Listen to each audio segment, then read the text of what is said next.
Coin on.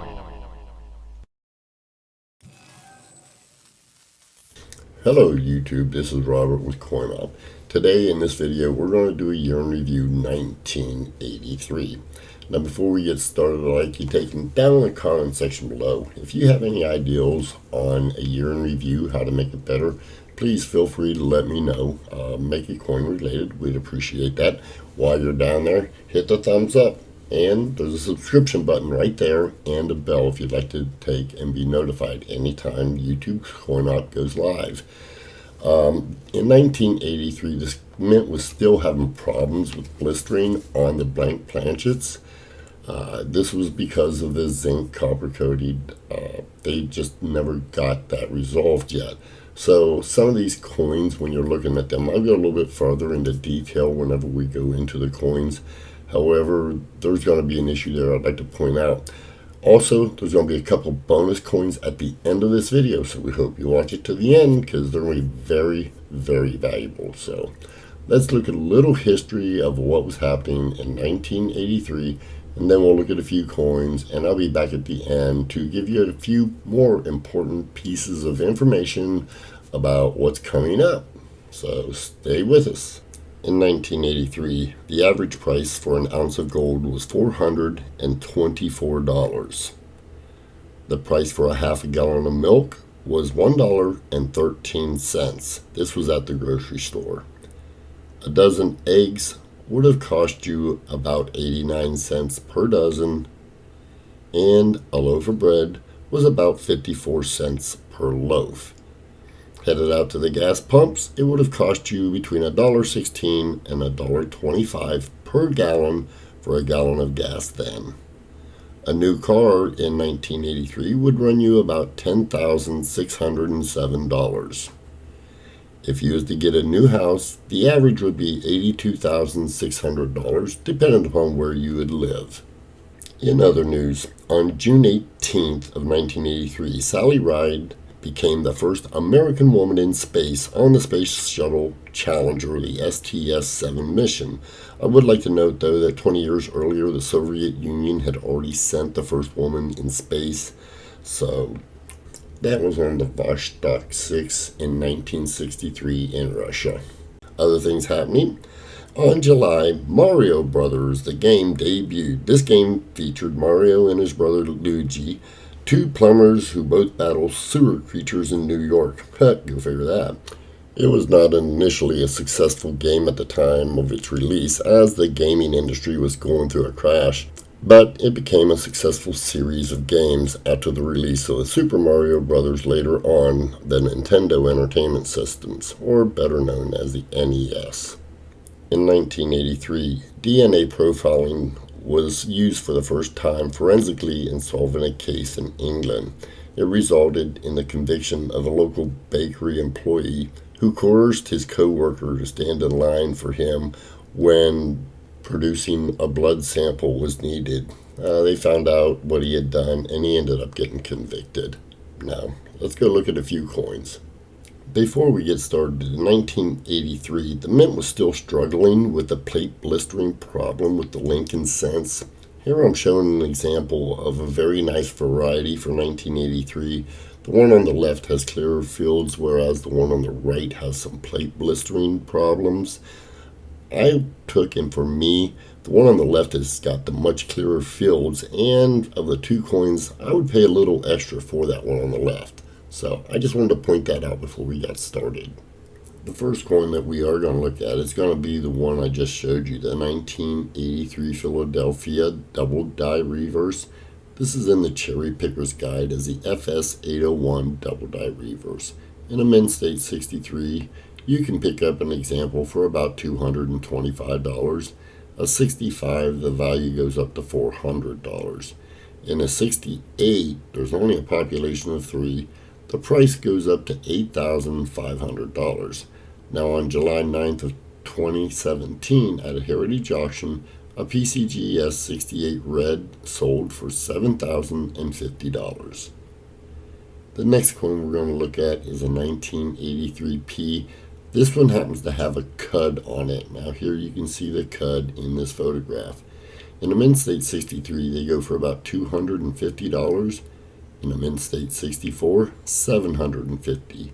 Now there's only a pop of one in the 65, and I cannot find any sales records of any of these coins above. Moving on, we're going to look at a normal coin. This is a Jefferson nickel series in the 1983 Denver. This is for a full step nickel. In a Mint State 63 full step, they run about $15. In a Mint State 65 full step, the price jumps to $140. And if you happen to get lucky and find a Mint State 67 full step, the price is $7,500. The record for it was set on July 22nd of 2018 at a great collection auction.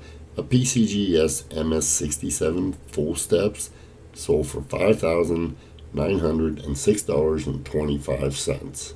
Our next coin is going to be a normal coin as well, but this is going to be in the Roosevelt dime series. In 1983 at Denver for a full torch Roosevelt dime. In a Mint State 64 full torch, the price jumps up to $125. In a Mint State 66 full torch, there's only a population of 4. It jumps all the way up to $1,000. In a Mint State 67 full torch, the price is $1,750, and on December 6th, 2015 at a Heritage auction, an NGC 68 full torch took and sold for $2,232.50. Now we're going to move on to the Kennedy series. This is a 1983 Philadelphia. In a Mint State 63, they're only valued at $9. In a 65, they go up to $24. However, if you get lucky and find an MS68, the price jumps to $4,500. However, at the time of this recording, they've only got a population of 1. And on January 11th, 2016, at a Heritage auction, the PCGS MS68 sold for $4,230. At the time of making this video, I could not find any reference on the minting of the Lincoln cent, so I have to use this video clip. Here you can see where the coins are stuck in an area that could easily fall down later on, say maybe the next year. I think this is what might have been occurring for the making of the next two varieties, and I'll go into a little more detail here in just a second. For our first bonus coin, this is the 1983P copper cent. Now this one here is a PCGS 62 red brown. It happened to sell at a Heritage auction on December 8th of 2013 for $23,500. And the second bonus coin that we're going to look at is also a 1983 Philadelphia, where this one here on February of 2014 at a Stack's Bowers auction, a PCGS 62 brown sold for $22,325. Now this very well could have been the actual discovery coin. And at the time of me making this video, there's only 2 known to exist. However, as you've seen in the video before, these could very well have many more out there in circulation that you can find in your pocket change. And you know what? You could actually strike it rich and possibly find one. So get out your pennies and start looking. And there you have it. This has been my year in review, 1983.